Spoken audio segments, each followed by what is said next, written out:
instead. By the time she tires, all her eggs will have been fertilized, internally, but in her mouth. Mouth brooding is an elegant solution to the cichlid obsession for safeguarding their young. But in the evolutionary arms race, there are always those who try to turn the best laid plans of others to their own benefit. These catfish have evolved into parasites of mouth brooders.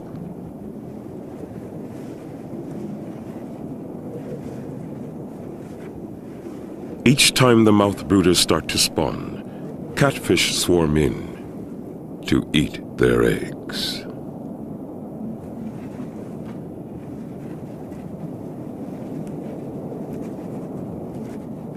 Mouth brooder eggs are the perfect food, extra large and yolky. But the catfish aren't just eating eggs.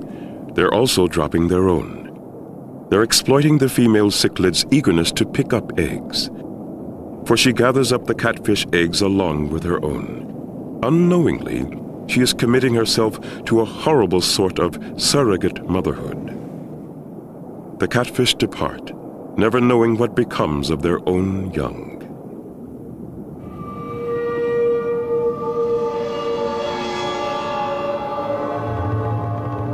Inside her mouth, the catfish hatch first.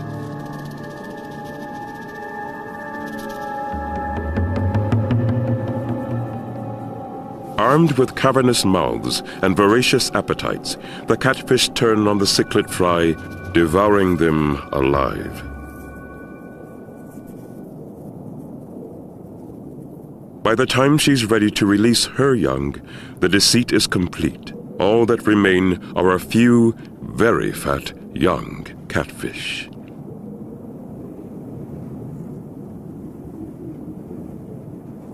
For the catfish, the cichlid is the only mother they will ever know. The female mouth brooder also fails to recognize the switch. She treats the little catfish tenderly, as if they were her own, oblivious to the fact that they ate each and every one of her own offspring.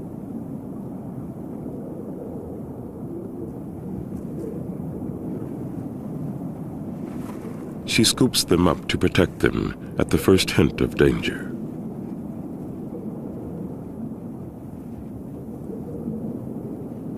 As much as she might like to, she cannot mother them for long.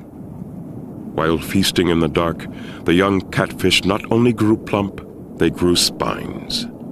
The spines lock fast, designed to jam in a predator's mouth and protect the slow-swimming catfish.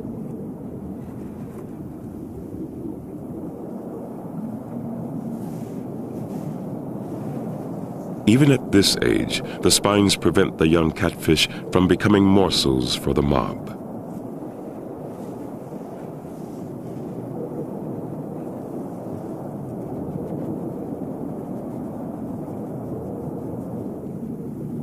Evolution is like three-dimensional chess with all the pieces moving at once.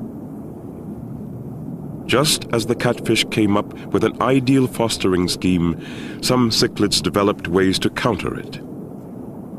Here, a male builds a sandcastle on top of a rock.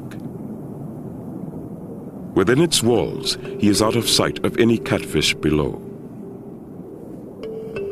Once he finishes the final touches to his mating arena, he dances to entice a female into it.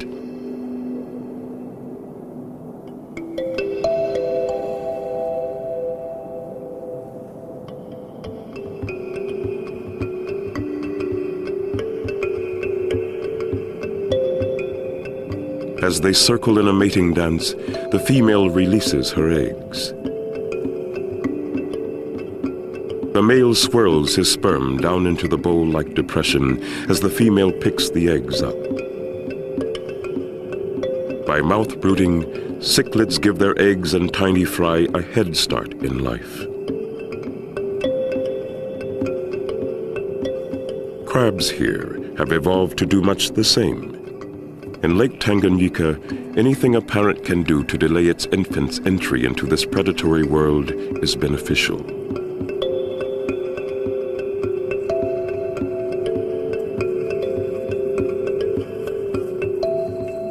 When their eggs hatch, female crabs normally set their larvae adrift to take their chances. But here, there are so many hungry mouths ready to devour them that this crab holds on to her larvae instead.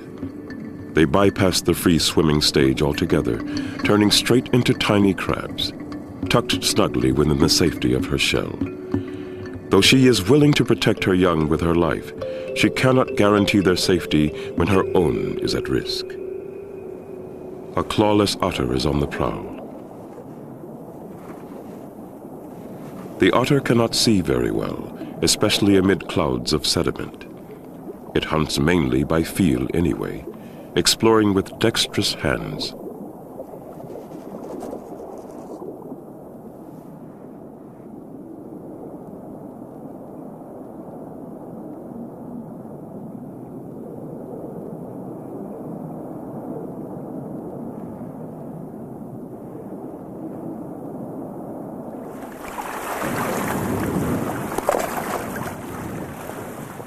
To catch and manipulate prey, sensitive fingers are matched against flexible thumbs.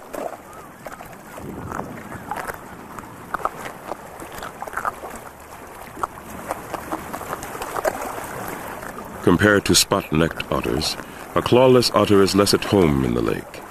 It prefers rivers and swamps. But it does hunt here occasionally, for the crabs are bigger.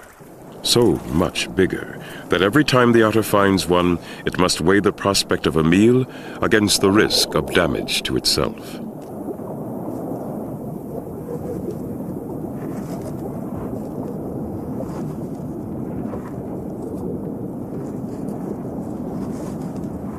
In nature, any course of action entails some risk.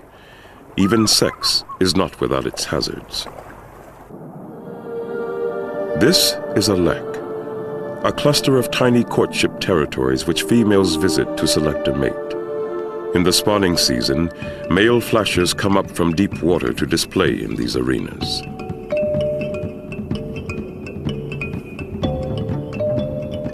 It's like Muscle Beach, as the males show off their pectorals and pelvic fins. They display to attract females and impress neighboring males.